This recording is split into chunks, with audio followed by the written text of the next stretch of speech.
Peste negra. Para hablar de la peste negra, primero hay que adentrarnos en el pasado. La peste negra fue una de las enfermedades más mortales de la historia. Registró al menos 200 millones de muertes. La peste negra, a mediados del siglo XIV, se extendió rápidamente por las regiones de la cuenca mediterránea y el resto de Europa en pocos años. El punto de partida se situó en la ciudad comercial de Cafa, actual Feodosia, en la península de Crimea, a orillas del Mar Negro.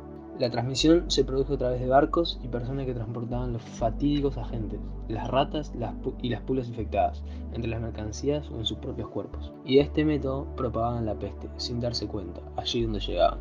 Esta pandemia es catalogada la peor pandemia de la historia. El nombre proviene de los bubones negros, glándulas linfáticas infectadas, que brotaban en el cuerpo de las víctimas de la peste. La causa de la peste era la bacteria Yersinia pestis, que transmitida por las pulgas de los roedores, generalmente ratas, pero la gente de la época medieval no estaba al tanto de esto, ya que se supo recién en 1894. Esta pandemia, aunque se extendió sin control, la peste negra afectó a algunas zonas con mucha más severidad que a otras. Este hecho y el número de muertos, a menudo exagerado, proporcionado por los escritores medievales y algunos modernos, hacen que sea muy difícil evaluar con precisión el número total de muertos. En ocasiones, ciudades enteras, como Milán, lograron evitar repercusiones significativas, mientras que otras, como Florencia, quedaron devastadas. La ciudad italiana perdió 50.000 de sus 85.000 habitantes. Boccaccio declaró la imposible cifra de 100.000. Se dice que en París enterraron a 800 muertos cada día, en el punto álgido de la peste, pero en otros lugares no se produjo tal carnicería. Una media del 30% de la población de las zonas afectadas perdió la vida, aunque algunos historiadores prefieren una cifra más cercana al 50%, y probablemente fue así en las ciudades más afectadas. Así, las cifras de muertos oscilan entre 25 y 30 millones en Europa entre 1347 y 1352. La población de Europa no volvería a los niveles anteriores a 1347 hasta alrededor de 1550. Consecuencias sociales.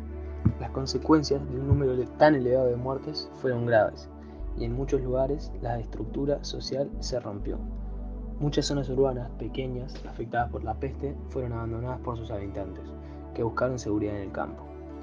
La peste negra fue personificada para que la gente pudiera entender lo que le estaba ocurriendo y normalmente se le presentaba en el arte como la parca, un esqueleto a caballo cuya guadaña cegaba indiscriminadamente a quienes estaban en la flor de la vida. Muchas personas estaban simplemente desconcertadas por el desastre. Algunos pensaban que se trataba de un fenómeno sobrenatural, quizá relacionado con el avistamiento de un cometa en 1345. ¿Quién fue el primer caso de peste negra? Esta epidemia se originó en Asia Central y fue llevada a Crimea por guerreros y comerciantes mongoles. La epidemia comenzó con un ataque por parte de los mongoles que fue lanzado a la última colonia de los comerciantes italianos en la región de Cafa, en Crimea. A finales de 1346 d.C., una plaga estalló entre los sitiadores y penetró la ciudad. Esta peste sigue existiendo. En la actualidad, la peste sigue existiéndose a través de las pulgas de roedores. Esta enfermedad afecta a casi 3.000 personas en todo el mundo, siendo más común en Estados Unidos, Madagascar, China, India y América del Sur. Con el tratamiento adecuado, sin embargo, el 85% de las víctimas actuales sobreviven a la enfermedad. Síntomas. La peste bubónica es la forma más frecuente de la enfermedad. Se denomina así por los ganglios linfáticos bubones hinchados que generalmente se desarrollan en la primera semana posterior a la infección. Los bubones pueden cumplir con lo siguiente: están situados en la ingle, la axila o el cuello, tienen aproximadamente el tamaño de un huevo de gallina, ser sensibles y firmes al contacto físico. Otros signos y síntomas de la peste bubónica pueden ser los siguientes: aparición de repentina fiebre y escalofríos, dolor de cabeza, cansancio o malestar general, dolor musculares. Medio de transmisión. Las bacterias de la peste, Yersinia pestis, se transmiten a los humanos cuando les pican las pulgas que previamente han picado a animales infectados, como ser ratas, ratones, ardillas, conejos, perros de la pradera, entre otros. Las bacterias también pueden entrar a tu cuerpo si una ruptura en la piel entra en contacto con la sangre de un animal infectado. Los perros y los gatos domésticos pueden infectarse de la peste por picaduras de pulgas o por comer roedores infectados. Los brotes de la peste bubónica son más comunes en áreas rurales y semirurales en las que hay superpoblación, malas condiciones de higiene y alta población de roedores. La mayor cantidad de casos de seres humanos infectados por la peste ocurren en África, especialmente en la isla africana de Madagascar. La peste también se ha transmitido a los seres humanos en partes de Asia y América del Sur.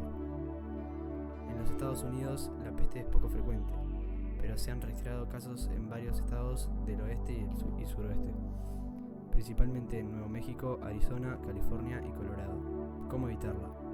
Los científicos están trabajando para crear una vacuna eficaz, ya que actualmente no hay ninguna. Los antibióticos pueden ayudar a prevenir la infección si estás en riesgo o has estado expuesto a la peste. Toma las siguientes precauciones si vives o pasas tiempo en áreas donde hay brotes de la peste. 1. Mantén tu casa a prueba de roedores. Elimina las áreas donde pueda haber nidos, como pilas de ramas, piedras, leñas y desechos. No dejes comida para mascotas en áreas a las que los roedores pueden acceder fácilmente. Si adviertes que hay una infestación de roedores, toma medidas para controlarla. 2. Mantén a tus mascotas libres de pulgas. Pregúntale al veterinario qué productos para el control de pulgas funcionan mejor. 3. Usa guantes. Cuando manejes animales potencialmente infectados, usa guantes para evitar el contacto entre tu piel y bacterias dañinas. 4. Usa repelente para insectos. Supervisa de cerca a tus hijos y mascotas cuando estés al aire libre en áreas con grandes poblaciones de roedores. Cura. Aunque en el periodo de la Edad Media no existía una cura específica, los métodos más efectivos para combatirla fueron las medidas fitosanitarias como la cal viva, el fuego y un mejor saneamiento. Pioneras en su época y contrarias al contexto social predominante de la época. Por tradición, los difuntos debían ser velados días después de su muerte, cuestión que ayudaba a propagar la enfermedad. Los entierros religiosos tampoco cumplían con las medidas de control. De esta manera, y ante esta circunstancia, los fallecidos eran enterrados en fosas en los que se alineaban y se envolvían en su sudario de lino, vertiéndose grandes cantidades de cal viva disuelta en agua. Esto sellaba la tumba y membraba la expansión de la enfermedad. Además, la ropa de cama y las prendas de los infectados eran finalmente picadas y quemadas, así como sus pertenencias personales. Esta técnica se consideró una de las más efectivas para erradicar la peste, según apunta en un estudio en la Universidad de Buenos Aires. Por su parte, las casas donde se habían producido fallecimientos eran marcadas, por lo que debían someterse a una limpieza profunda antes de albergar de nuevo a personas. Para ello, se abrían puertas y ventanas durante un periodo mínimo de 15 días. Además, se quemaba azufre y pólvora en su interior y se encendía fuego. También se picaban y blanqueaban las habitaciones de los enfermos con cal viva y se limpiaba el suelo con vinagre. En el caso de los lugares públicos se solía realizar una quema de romero, incienso, madera de olivo, entre otras hierbas, para limpiar el aire. Todo ello tenía un fin higiénico y el objetivo es minimizar el contacto de la peste. De esta forma, entre otras medidas, se pudo aplacar una enfermedad que se expandió de forma virulenta y tuvo varios brotes a lo largo de toda la Edad Media e incluso pasado ese periodo. La ciencia ha avanzado mucho y en la actualidad la enfermedad está reducida a zonas geográficas muy concretas. El actual tratamiento cuenta con bases de antibióticos, pues la OMS no recomienda vacunación al respecto. Patogenia. Las células de Yersinia pestis producen ciertas moléculas antigénicas que contribuyen en mayor o menor medida al proceso de la enfermedad. En la pared bacteriana se encuentran unos complejos de proteína lipoproteína denominados antígenos BW y F1, cuya función es evitar que nuestros glóbulos blancos destruyan sustancias extrañas por parte de los macrófagos y otras células de este tipo. Las células virulentas de Yersinia pestis producen y secretan una exotoxina denominada toxina murina, debido a su extrema toxicidad para el ratón, cuyo modo de acción se basa en inhibir la respiración celular, bloqueando las reacciones de transporte de electrones en las mitocondrias a nivel de la coenzima Q. Aunque no esté claro que la toxina murina esté implicada en la patogénesis de la peste humana, los síntomas que produce en el ratón son similares a los que producen en humanos. Yersinia pestis también produce una endotoxina altamente inmunogénica que puede dar lugar a una potente respuesta inmune en los humanos. Cuadros clínicos. Peste bubónica. Es el tipo de infección más común. Una vez que las bacterias han sido introducidas mediante la picadura de una pulga dentro de un ser humano, se desplazan por el torrente sanguíneo hasta los nódulos linfáticos, donde generan pequeñas hinchazones denominadas bubones, que están llenas de partículas bacterianas. La cápsula viscosa que rodea a las células de Yersinia pestis evita que éstas sean fagocitadas por los macrófagos. En poco tiempo, los nódulos linfáticos periféricos se ven invadidos por bubones secundarios, hasta que rompen y las células pasan al nuevo torrente circulatorio, pero ahora en un número mucho más elevado, lo que causa una septicemia generalizada. En este estado se producen múltiples hemorragias, que dan lugar a manchas negras sobre la piel, procesos de gangrena en los extremos diestales de las extremidades, fuerte dolor en nódulos linfáticos, postración, shock y delirio. Si la peste no es tratada antes del estado septicémico, la muerte sobreviene al cabo de 3 a 5 días. Peste neumónica. Este tipo de infección se produce cuando las células de Yersinia pestis son inhaladas directamente, o bien llegan a los pulmones durante la peste bubónica. La infección suele transcurrir sin síntomas hasta los 2 últimos días del proceso infectivo, en los cuales se emiten gran cantidad de esputos con sangre. En ausencia de tratamiento, la muerte sobreviene en 2 o 3 días. Peste septicémica. Esta infección implica una rápida dispersión de Yersinia pestis por todo el cuerpo, a través del torrente circulatorio, sin tiempo para que se formen los bubones. La muerte suele sobrevenir en un día, por lo que habitualmente no da el tiempo a ser diagnosticado hasta la autopsia. Desarrollo biológico.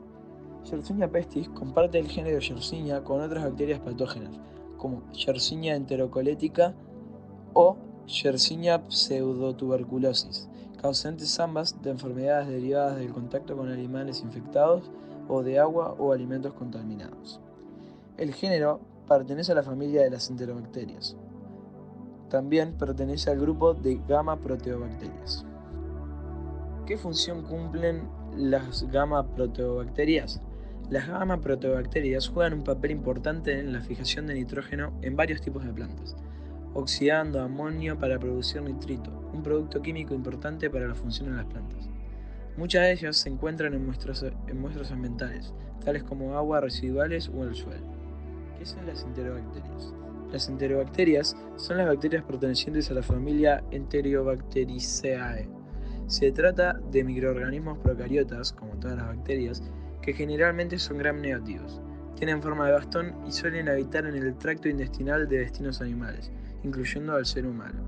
Producen enfermedades e infecciones alrededor de esta zona. ¿Qué significa que sean gram negativo?